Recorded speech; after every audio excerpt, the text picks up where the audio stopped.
And when I say this is one of the most incredible cross-examinations, that it had the witness stumbling all over the place.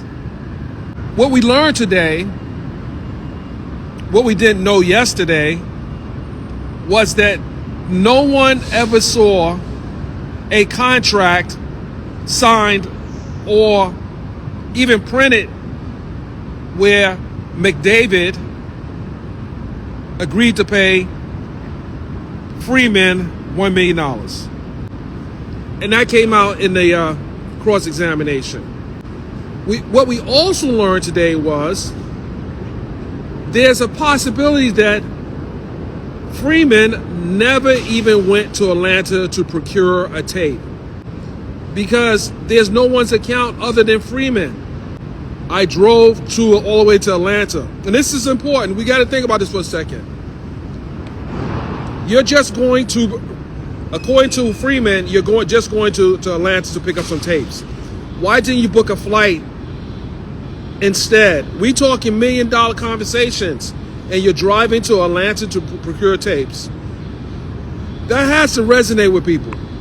If we're talking procurement of tapes, why didn't you just take a flight? Why did you drive to Atlanta with a total of 22 hours back and forth? That doesn't make much sense. I know if I'm working for anyone and they want me to travel, oh, that's part of the expenses.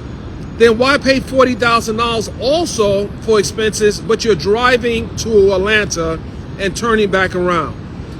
You would think that something like this would be important enough to have someone travel on airlines and getting whatever there is to be gotten secure. You got a immunity agreement put together by your former attorney, Michael Avenatti, who didn't get immunity, got prosecuted. There's problems with this case. And they're hearing the fact that this very sketchy witness is associated with a now convicted criminal, and I put in parentheses, lawyer.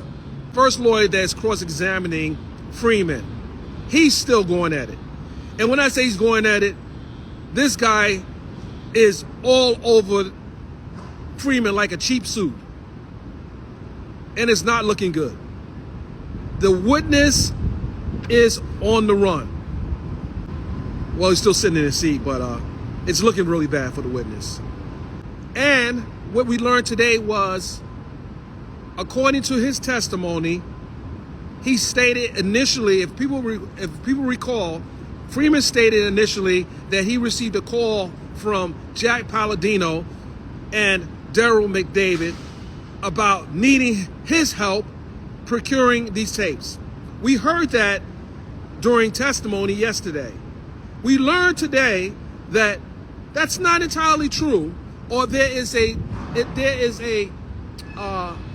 different testimony that he's given yesterday and that he gave to the Cook County grand jury.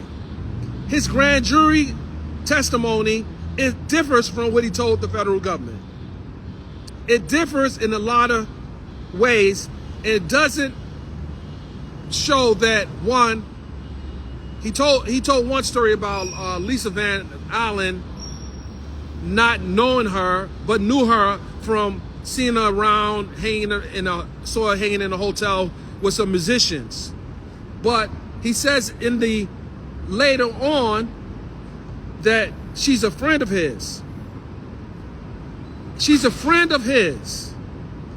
How is Lisa Van Allen a friend of yours, but then when you were told allegedly by Palladino and McDavid that you should go down to Atlanta to talk to some of R.Kelly's, before you went to Atlanta, you reached out to some of R.Kelly's former employees to try to find this tape. Now, this is just my opinion, based on understanding how the street works, so to speak. It is a high likelihood, in my opinion, that this was an extortion. And it's a possibility that R.Kelly might not have known, and this is just the speculation, he might not have known what was actually out there about him or whoever. And if you have a contract that has been signed by three parties, Palladino, well, two, Palladino and Charles Freeman, you agreed to $100,000. There's nothing to prove that there was ever a $1 million agreement, nor is there any proof that that kind of money was ever exchanged. There's no proof out there. Everything was allegedly given to him in a bag. And that differs greatly from his testimony prior. So this is where the the defense is punching holes in his story. Don't you think, and I ask this question, if someone had a contract for $1 million, even to today, and it wasn't fulfilled, you're keeping the contract. He said on the stand, I don't know what the contract is. He said this in front of the jury. I don't know. First of all, you claim he still owes you money. The only way you can claim someone owes you money based on a contract, you must produce the contract. Because guess what? If you have a contract that someone owes you and there's assets out there, you're going to find the money and you're going to produce the contract. So any threat of suing anybody, the basis of that lawsuit is a contract that has been breached.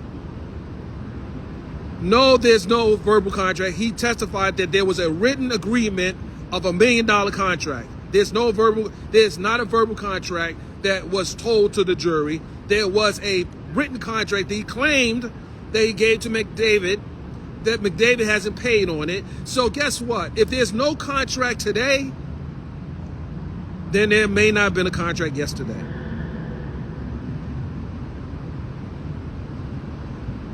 Someone said, why did he keep paying? Let's answer that question. How do we know he kept paying? This is a testimony provided by a very sketchy witness. We don't know if he ever paid. We don't know. This is the thing. This is your focus on direct testimony yesterday. It's him who said he kept on getting hundreds of thousands of dollars. It's him who said that. It's no one else who can substantiate that. No one else can substantiate that. I thought something was funny yesterday when he said he was going down the elevator and he counted $75,000 in the elevator. What floor was he on? The floor 1,000? I can't count $75,000 going down the elevator, a 30-story building elevator. He counted all that money that quick. It makes no sense.